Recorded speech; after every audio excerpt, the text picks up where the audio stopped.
Bismillahirrahmanirrahim. Assalamualaikum warahmatullahi wabarakatuh. Waalaikumsalam warahmatullahi wabarakatuh. Halo teman-teman sahabat Hakim, kembali lagi di YouTube channel di Hakim Umroh. Kali ini insya Allah kita akan membahas mengenai pertanyaan yang sering banget muncul di Instagram kita, apalagi yang ditanyakan oleh perempuan, yaitu mengenai boleh nggak sih Ustadz kalau perempuan umroh tuh tanpa mahram, seperti itu. Nah, untuk menjawab pertanyaan ini kita udah bersama Ustadz Rozak, yang mana beliau ini sudah alhamdulillah udah beberapa kali umroh dan membawa jamaah ke Baitullah ya Ustadz ya. Oke, boleh nih Ustadz dijawab pertanyaannya mengenai boleh nggak kira-kira kalau umroh tapi nggak bawa mahram? Bismillahirrahmanirrahim. Terima kasih Mbak Lulu. Ya. Pemirsa yang dirahmati Allah Subhanahu wa taala. Terkait sebenarnya lebih kepada safar seorang perempuan ya untuk keluar dari rumahnya. Safar itu dalam literasi Islam ini ada dua. Ada safar qasir, ada safar tawil. Safar qasir adalah perjalanan pendek. Ya, untuk safar qasir yakni perjalanan yang kurang dari 2 marhalah.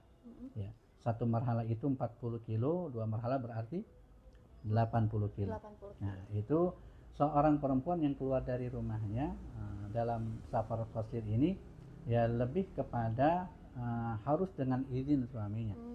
Ya, bahkan jangankan lebih dari 10 kilo kemanapun wanita keluar memang harus dengan izin dan sepengetahuan oleh suaminya.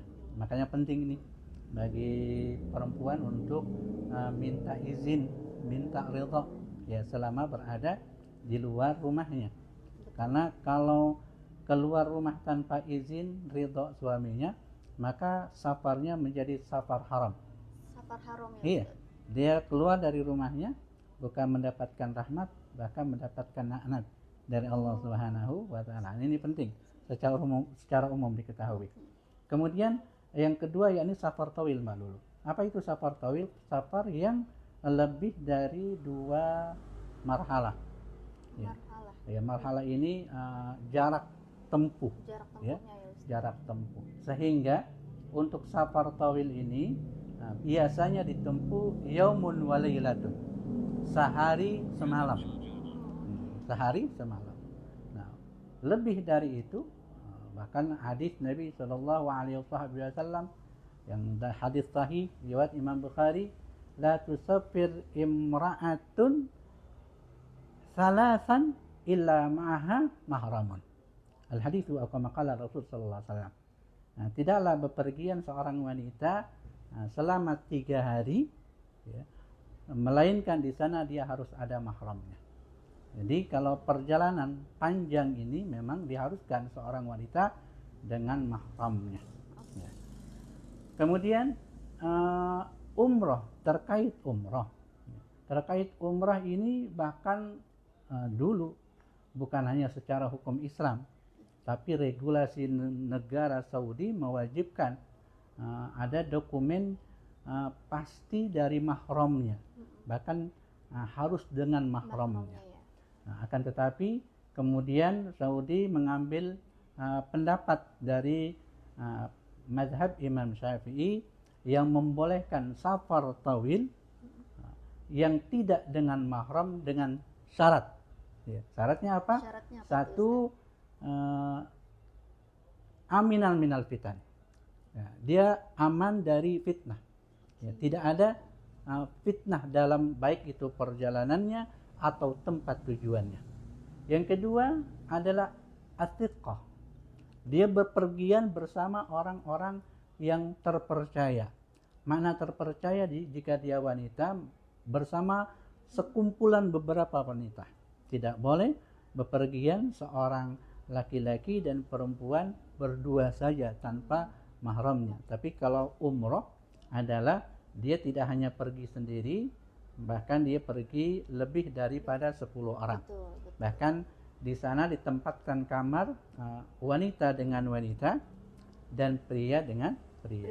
Makanya penting juga bagi travel kemudian untuk mengetahui kartu keluarga, dokumentasi betul. Negara, dokumentasi perempuan tersebut apabila dia mendaftar tidak sendiri berdua, apakah dia suami atau istrinya. Ya, kemudian apakah dia adik atau kakaknya. Nah, jika memang ada dokumentasi yang jelas bahwa dia adalah mahram, nah itu maka boleh disatu kamarkan. Ya, baik itu suami ataupun adik ataupun kakak, apalagi orang tua terhadap anaknya. Nah, jadi Mbak Lulu, jika pertanyaan bolehkah berangkat umroh atau haji tanpa mahram, ya, mazhab Syafi'i untuk umroh wajib dan wajib haji dibolehkan. Ya, bahkan sekarang Saudi juga mengikuti pendapat ini sehingga mereka tidak mewajibkan dokumentasi bagi seorang wanita yang datang ke negeri Saudi yang dokumentasinya harus disertai seorang wanita dengan mahramnya. Wallahu a'lam bishawab. Seperti itu, Mbak Lulu. Baik, Ustadz. Mungkin tadi Ustadz menyinggung tentang apa namanya yang dua hal itu di awal. Sawir, safar qasir, safar tawil. Betul. Safar, oh 3 ya? Dua.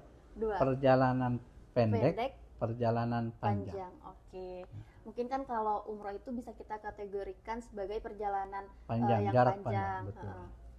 Jadi mungkin itu insya Allah udah menjawab pertanyaan teman-teman di Instagram mengenai sebenarnya boleh atau enggak umroh tanpa mahram khususnya untuk perempuan. Jadi jawabannya adalah boleh, karena itu Saudi sudah memberikan izin, memudahkan siapapun untuk bisa berumroh. Karena kan apalagi kalau misalnya umrohnya bareng travel, itu sudah dipastikan boleh, karena itu tadi Betul. umrohnya tidak sendirian tapi dengan rombongan. Oke, semoga pertanyaan ini udah cukup menjawab gitu ya pertanyaan-pertanyaan buat penonton yang galau gitu, mau umroh tapi gak ada mahram ini. Betul. Gimana Ustadz? Iya. Karena insya Allah ya setidaknya jika memang as-siqah menjadi persyaratan bagi seorang wanita pergi, maka setidaknya pilih travelnya. Setidaknya memang travel yang track recordnya memang insya Allah sesuai dengan sunnah Rasul Sallallahu Alaihi Wasallam. Dan harus dipastikan kalau misalnya teman-teman mau berangkat umroh, travel tersebut sudah memiliki izin PPIU-nya ya Ustadz ya. Betul. Oke. Mungkin segitu aja Ustadz untuk sesi YouTube kali ini. Insya Allah nanti kita ketemu lagi di lain waktu. Siap. Okay. Bismillah. Terima kasih teman-teman yang sudah nonton YouTube ini. Assalamualaikum warahmatullahi wabarakatuh. Waalaikumsalam warahmatullahi wabarakatuh.